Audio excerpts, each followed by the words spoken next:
लाडक्या बहिणींसाठी मोठी महत्त्वाची बातमी। महिलांच्या आर्थिक सक्षमीकरणासाठी सुरू करण्यात आलेली लाडकी बहीण योजना ही अनेक घरांसाठी मोठं आर्थिक पाठबळ ठरत आहे। दर महिन्याला मिळणारे 1500 रुपये काही जणांसाठी किराणा, औषधं, मुलांच्या फीचं कारण होतं, तर काहींसाठी घरात थोडं हस्तखेळतं वातावरण जपण्याचं कारण ठरतं। मात्र जून महिन्याचा हप्ता अनेक महिलांच्या खात्यात जमा झाला नाही, त्यामुळे अनेक जणींमध्ये चिंता, गोंधळ आणि नाराजी दिसून आली। पण यात घाबरण्यासारखं काही नाही, कारण सरकारकडून स्पष्ट सांगितलं गेलं आहे की हप्त्याचं वितरण पूर्णपणे हे कागदपत्रांच्या अचूकतेवर अवलंबून आहे। ज्या महिलांना हप्ता मिळालेला नाही त्यांनी हे नक्की वाचा।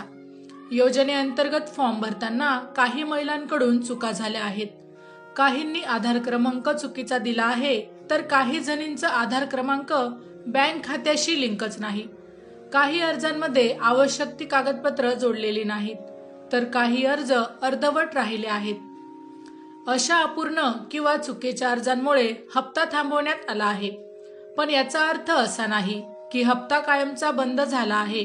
हे केवळ तांत्रिक कारणांमुळे झालेलं थांबवणं आहे। योग्य ती सुधारणा केल्यानंतर पुन्हा हप्ता सुरू होऊ शकतो। आता काय करावं? तुमचा अर्ज योग्य आहे की नाही हे तपासण्यासाठी जवळच्या तहसील कार्यालयात जाऊन माहिती घ्या।